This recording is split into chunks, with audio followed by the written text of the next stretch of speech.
पाकिस्तान की फिल्मी दुनिया जब अपने अरूज पर थी तब एक नाम हर दिल पर हुकूमत कर रहा था, वहीद मुराद। वो सिर्फ अदाकार नहीं बल्कि ख्वाब थे जो सिनेमा स्क्रीन पर सच होता दिखाई देता था। उनकी मुस्कुराहट में वो कशिश थी जो दिलों को कैद कर लेती थी। उनकी आंखों में वो गहराई थी जिसमें मोहब्बत और दर्द दोनों बोलते थे। वो रोमांस के इस्तारा बने, नौजवानों के आइडियल, खवातीन के दिलों की धड़कन और सिनेमा के सुनहरी दौर की पहचान। लेकिन कितना सितम जरीफ है ये जमाना कि जिस शख्स ने अपनी जिंदगी दूसरों को खुशियां देने में गुजारी, उसके अपने आखिरी दिन ऐसे करबनाक गुजरे कि सुनने वाला रंजीदा हो जाए। इस हकीकत का पर्दा पाकिस्तान की मारूफ अदाकारा और गुलकारा उस्मा गिलानी ने एक इंटरव्यू में उठाया जब वो उमर शरीफ के प्रोग्राम में मेहमान के तौर पर शरीक थे। उनकी जुबान में निकलने वाले हर अल्फाज में एक दर्द छुपा था, एक उदासी, एक बेबसी, एक लम्हा ऐसा था जब पूरा स्टूडियो खामोश हो गया। सिर्फ दिलों की धड़कनें सुनाई दी। उस्मा गिलानी ने बताया कि ये वाकया उस वक्त का है जब एक दिन वो अपनी ड्यूटी पर जाने के लिए गार्डन टाउन से निकली। आम सा दिन था, जिंदगी मामूल के मुताबिक रवां थी।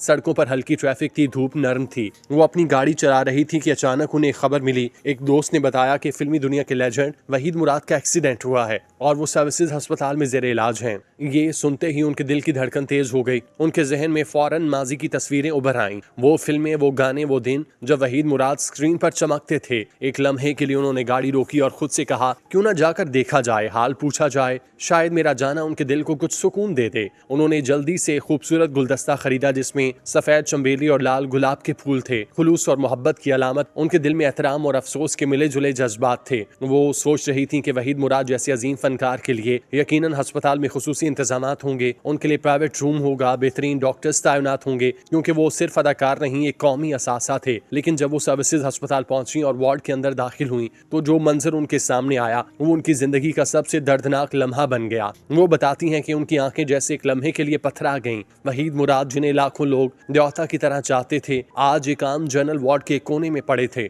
ना कोई स्पेशल रूम, ना कोई एयर कंडीशन सहूलत, ना कोई खास देखभाल। वो एक लकड़ी के तख्ते पर लेटे थे, चेहरा मट्टी, खून और जख्मों से आटा था। उनके इर्द गिर्द कोई परिस्तार नहीं, कोई रिश्तेदार नहीं, सिर्फ एक गरीब सा नौकर था जो उनके सरहाने बैठा उनके लिए पानी की घूंट तैयार कर रहा था। उनके चेहरे की चमक मान पड़ चुकी थी, सांसें बेतरतीब थी और वो शख्स जो कभी जिंदगी की अलामत था अब मौत की आगोश में जाने से चंद कदम के फासले पर दिखाई देता था। उस्मा गिलानी कहती हैं कि वो चंद लम्हे उनके लिए नाकाबिले बर्दाश्त थे। उनकी आंखों में आंसू आ गए। दिल में सवाल उठने लगा कि ये वही वहीद मुराद है जिन्होंने इस मुल्क के लोगों को ख्वाब दिखाना सिखाया, जिन्होंने इश्क व अदाकारी का रंग दिया, जिन्हें कभी इज्जत, शोहरत और मोहब्बत ने घेर रखा था। आज वो ऐसे बेयारो मददगार क्यों है? वो लम्हा ऐसा था जब उस्मा गिलानी को लगा कि दुनिया की हर चमक दमक वक्ती है, असल चीज इंसानियत है, जो उस वक्त वहीद मुराद के इर्द गिर्द कहीं दिखाई नहीं दे रही थी। जब ये रुदाद उस्मा गिलानी ने उमर शरीफ के प्रोग्राम में सुनाई तो उमर शरीफ खुद को रोक ना पाए। उनकी आंखों में आंसू आ गए और उन्होंने कहा, कभी सोचा भी नहीं था कि इतने बड़े फनकार के साथ जिंदगी इतना बड़ा जुल्म करेगी। इस मौके पर उस्मा गिलानी ने बताया कि वहीद मुराद की अहलिया सलमा माखर और उनके बच्चे उस वक्त अमेरिका में थे। उनकी गैर मौजूदगी में कोई करीबी अजीज या दोस्त उनकी खबर लेने वाला नहीं था। ये सोचकर उस्मा गिलानी के अंदर गुस्से की लहर उठी। उन्होंने अस्पताल इंतजामिया से बहस की, उनकी गफलत पर एहतजाज किया और फिर अपनी करीबी दोस्तों समीना अहमद और यास्मीन ताहिर को फोन किया।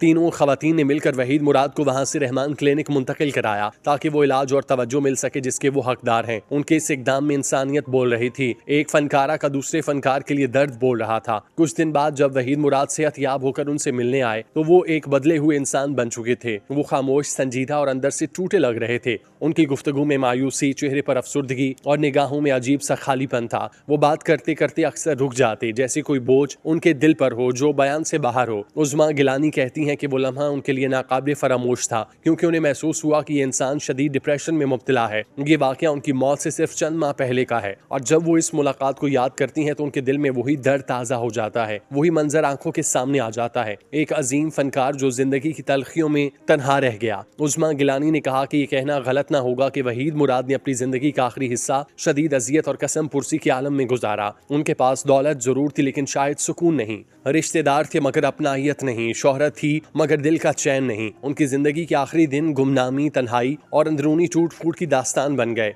वो वहीद वहीद मुराद नहीं रहे जो कभी लोगों के दिलों पर राज करते थे। वो खामोशी से बिखर गए, जैसे एक चमकता हुआ सितारा आसमान से जमीन पर गिरते गिरते मिट्टी में दफन हो जाए। ये वाकया सिर्फ एक अदाकार की मौत की दास्तान नहीं, बल्कि जिंदगी के उस कड़वे सच की नुमाइंदगी करता है कि कामयाबी, शोहरत, दौलत सब कुछ फानी है। जो बाकी रह गया वो सिर्फ इंसानियत है, वो ताल्लुक जो खुलूस पर कायम होता है। वहीद मुराद की जिंदगी हमें ये सिखाती है कि रोशनियों के पीछे अंधेरे हमेशा छुपे रहते हैं, और वो लोग जो दूसरों के चेहरों पर मुस्कुराहटें लाते हैं अक्सर खुद सबसे ज्यादा तन्हा होते हैं। उनका फन, मुस्कुराहट, उनकी आवाज, उनका अंदाज आज भी जिंदा है, मगर उनके आखिरी अयाम का दर्द हमें ये याद दिलाता है कि जिंदगी की असल कीमत मोहब्बत और अपनायत में है, न कि शोहरत और दौलत में। उस्मा गिलानी की बात करें तो आप पाकिस्तानी ड्रामा इंडस्ट्री में किसी तारुफ की मोहताज नहीं। उस्मा गिलानी पाकिस्तान की शोबिज इंडस्ट्री का दरख्शा नाम है, जिन्हें उर्दू ड्रामे की तारीख में लाजवाल मकाम हासिल है। वो 1945 में मेरठ, बरतानी हिंद में पैदा हुई और क़याम पाकिस्तान के बाद उनका खानदान पाकिस्तान मुंतकिल हो गया। इब्तदा से ही उन्हें फनून लतीफ़ा से दिलचस्पी थी। इसी लगन ने उन्हें पाकिस्तान टेलीविजन के इब्तदाई दौर में एक मजबूत मकाम दिलवाया। उनका शुमार उन फनकारों में होता है जिन्होंने पाकिस्तानी ड्रामे को उनका वकार, मयार और गहराई बख्शी। उस्मा गिलानी ने अपनी शानदार अदाकारी, बावकार गुफ्तगू और मुनफरिद स्क्रीन प्रेजेंस के बायस वो पहचान हासिल की जो हो बहुत कम फनकारों के हिस्से में आती है। उस्मा गिलानी ने अपने फनी करियर का आगाज ड्रामा सीरियल कला कहानी से किया, तहम उन्हें असल शोहरत अशफाक अहमद के मशहूर सिलसिले एक मोहब्बत सो अफसाने के खेल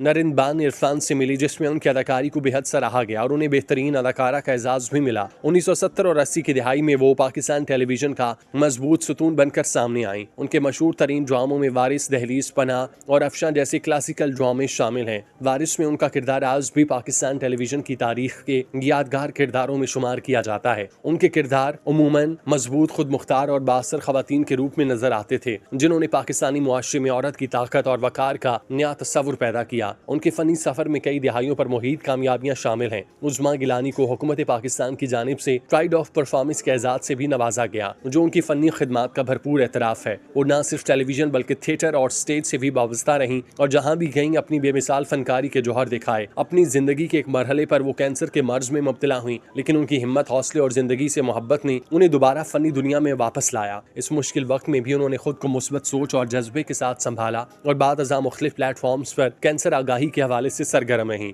गुज़श्ता चंद बरसों से उस्मा गिलानी पाकिस्तान से बाहर मुकीम है। 2023 में उन्होंने अपने इंस्टाग्राम अकाउंट के जरिए मद्दाहों को बताया कि वो इन दिनों ऑस्ट्रेलिया के शहर सिडनी के मज़ाफ़ाती इलाके पैरामाउंट में मुकीम है और वो वहाँ के मौसम गर्मा से लुत्फ़अंदोज़ हो रही हैं। सोशल मीडिया पर उनकी ताज़ा तस्वीर ने मद्दाहों के चेहरों पर मुस्कुराहट बखेर दी। इन तस्वीर में उनकी वही जिंदा दिली और मुस्बत तवानाई झलकती है जो हमेशा उनकी शख्सियत का हिस्सा रही। उनके करीबी हल्के बताते हैं कि वो अब भी पाकिस्तान के ड्रामे देखती हैं और नई नस्ल के अदाकारों की कारकर्दगी पर नजर रखती हैं। उस्मा गिलानी का शुमार उन चंद फनकारों में होता है जिन्होंने पाकिस्तानी ड्रामे को महज तफरी नहीं बल्कि एक फिक्री और समाजी तजुर्बा बनाया।